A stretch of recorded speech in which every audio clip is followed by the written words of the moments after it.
Welcome to the Business Owner Spotlights. I'm your host, Stephanie Scheller. My goal is to find the best of the best, the business owners out there who are the elite group, the exclusive group, not necessarily, but the group who has amazing information to share. They have learned, they have built a business, and they have wisdom to share with you guys, the other business owners out there. Today, I am joined with someone who, I think this is cool. We actually have a radio personality with us, which does not happen often on these spotlights.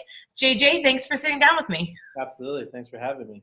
So I know obviously a little bit about you, your background, but I'm assuming we've got some people watching who don't. So how did you, first of all, what do you do and how did you get there? Sure. I'm a radio show host, but actually by trade, I'm a real estate agent. Yeah. Here in San Antonio, the San Antonio metro area. San Antonio metro. And what made you, did you just wake up one morning and you're like, ooh, I want to be a realtor? No, not at all, actually. My biological father was a real estate broker, and my stepfather was, he ended up being a retired judge, family law judge. So I ended up seeing both of them have a career. What ended up happening with me is I started college in El Paso, then I came to San Antonio, and then I got a kid pretty young.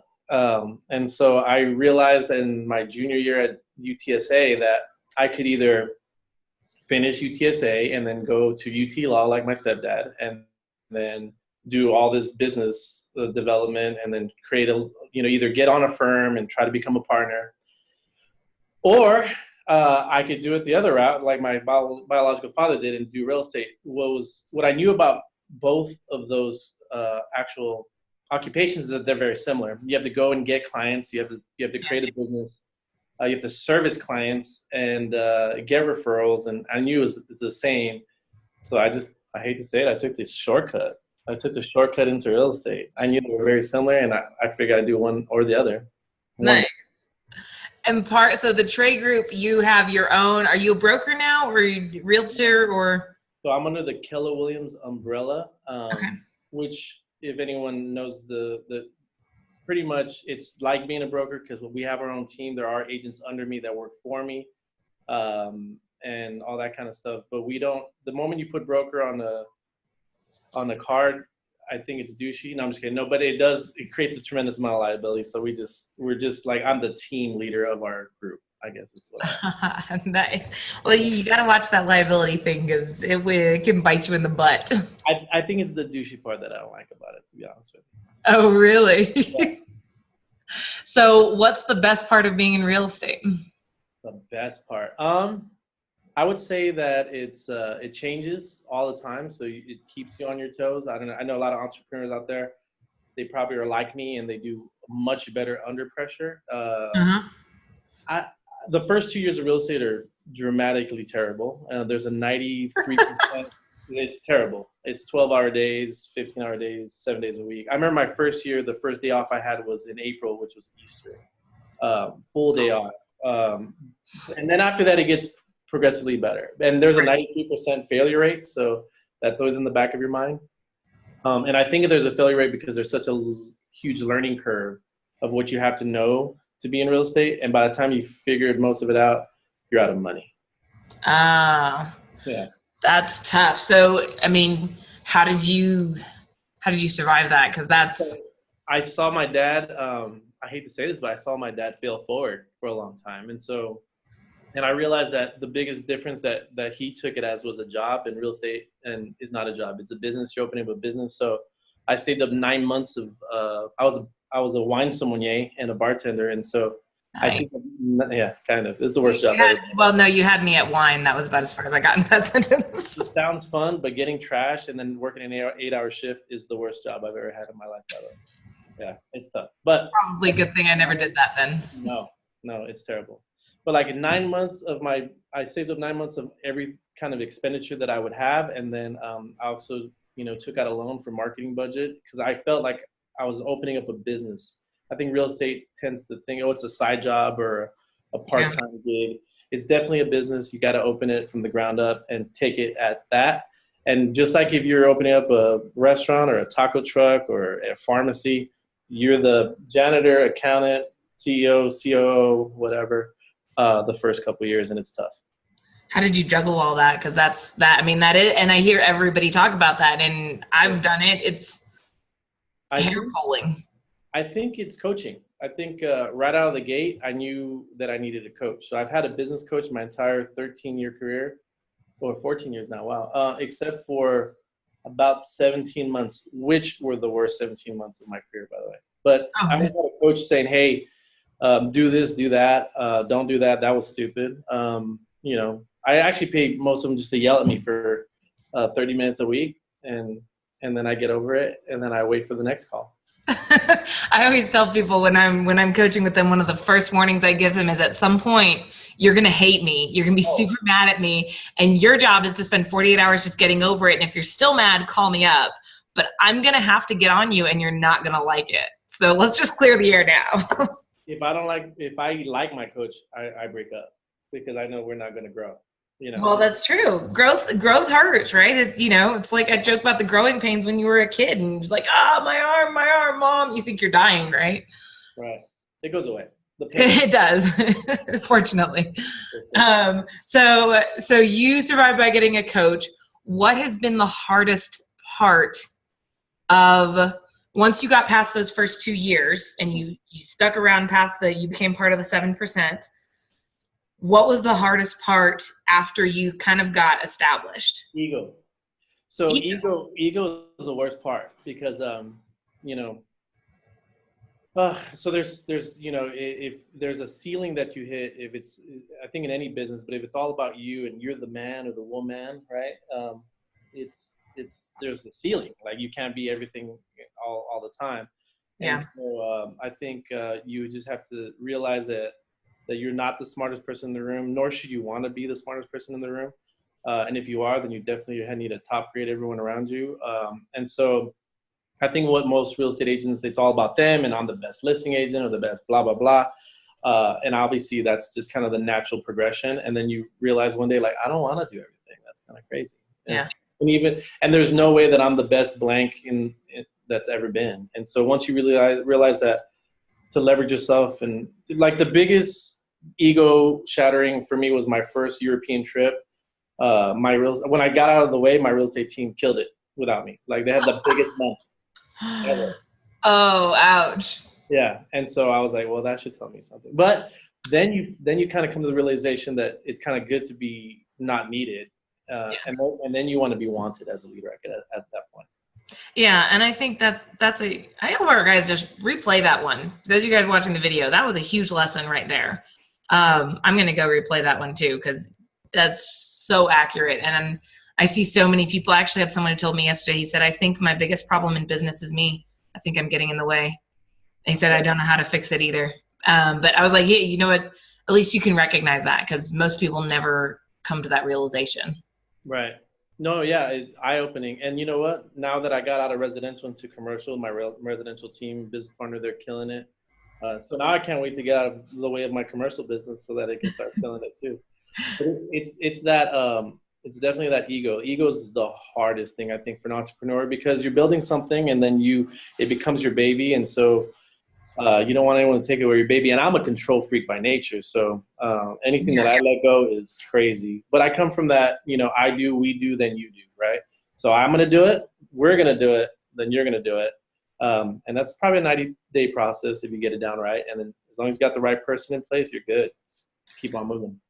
That's a really good point. And actually, I can see that applying to a couple of people I was talking with. So I'm curious to hear your thoughts on this. Sure.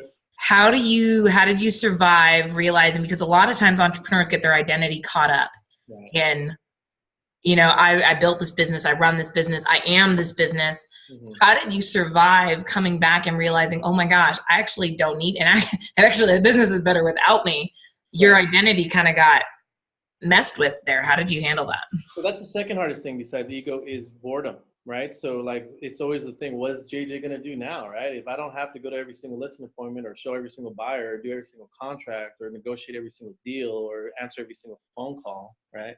So what is JJ going to do now? And so that's when the growth of the person or the leader is the biggest thing. And so that's when I became the one thing coach, you know, certified. And and it's all with production and purpose. So like, what can I do now to service the people under me? Because obviously leadership is making sure that everyone under you, and it can only be up to 5 people, by the way, that you're pouring everything into them so that they can succeed. Because of course, once they do, you go higher and higher. And it was a blow to the ego also to realize that I wasn't money motivated. I'm not at all. My business partner is, thank God, but I am not. And if you ever want to ask your coaching clients if they're money motivated, the easiest way to figure it out, because this is how I figured it out, is you take $1,000 and say, okay, go spend it. You can't invest it or pay anything off, but you have to go spend it today on one thing. So I said, shirts. I'll go get shirts. And then you had to spend $2,000. So I said shoes. And then you had to spend $4,000. And then I said, see, I don't even remember. And then $8,000, and then 16, and then $32,000, and 64. And then your brain will shut off, right? And mine was at about 64,000, where my business partner got into the millions. He knew how much yachts cost and airplanes and a small island. And yeah, see, that's where my head was going. I was like, okay, wait, so I just have to get to the 64 million, then I can get the GS 650. I'm like, I don't even know that. I only know half of what you just said right now. I didn't sound like English. It was, but it was Stephanie English. But that's a really cool exercise. Because when an entrepreneur with an entrepreneur brain is not money motivated, then they got to realize what they're doing it for.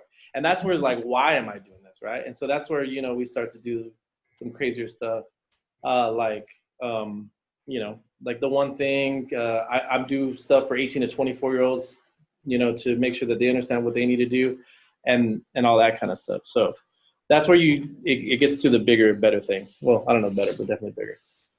That's cool. And I think that also, this is another one of those, for the guys watching this, you got to go back and listen to this again. This is another one, and we do this with a lot of these guys, those little nuggets. And I want you to catch that. What he just said is finding your why.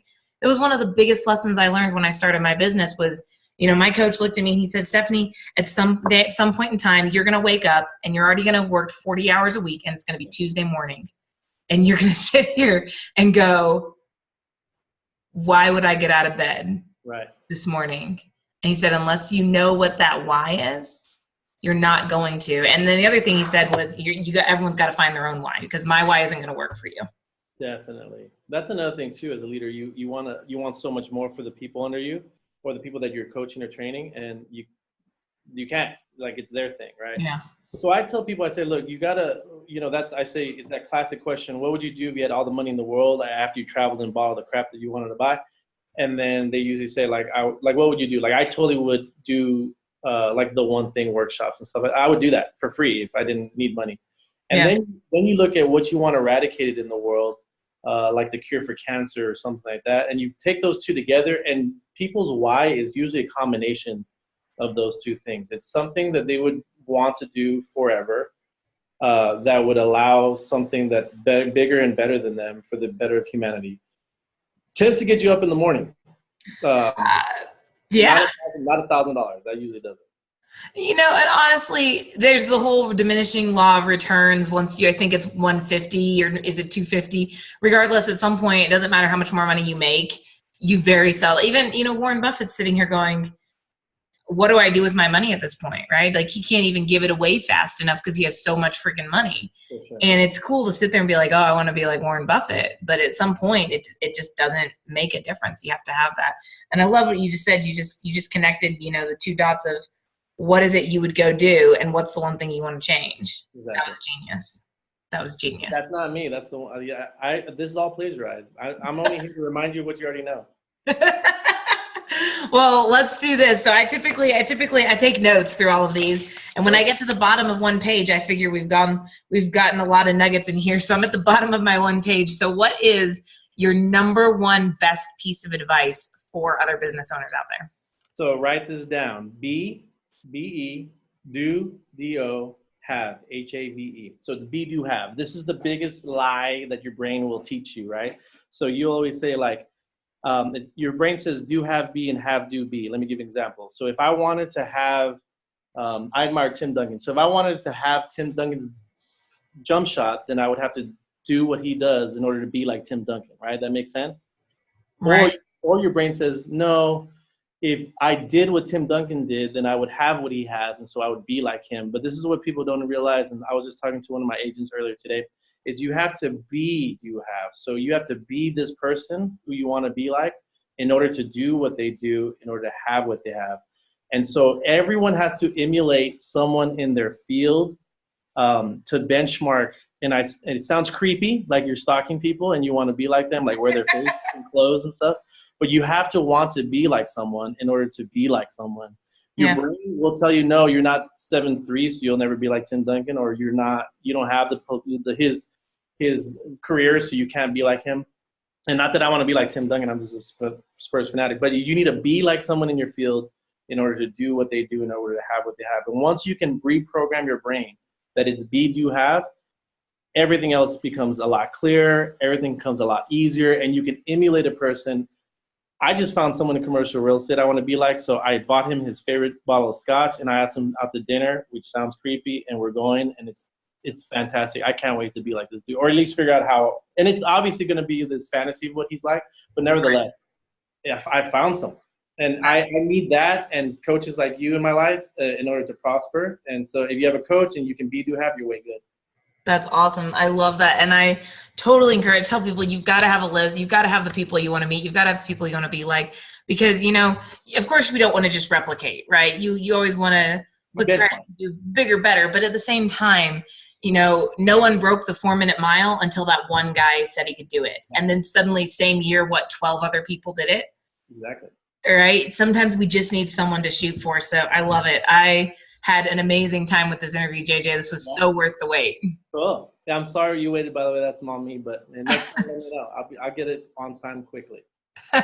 Well, the funniest thing is I'm finding that the more people that I have to wait on these interviews for, the better and better those interviews are. So I'm totally cool with it. I appreciate you getting back to me. And guys, for our listeners, this is the Business Owner Spotlight. So I say this at the end of every one of these spotlights. I'm just going to end with this. This was awesome. If you know someone else who deserves to have the spotlight put on them, who knows some really smart stuff, who could use the chance to share it and get a little bit of publicity for themselves, let me know. Get my contact information below. Send them over. I would love to put the spotlight on them. In the meantime, get out there. What do we have? Be, do, have. And it's time to start smashing our targets. We're done hitting them. It's time to smash it. Go out there and make it a great week, guys.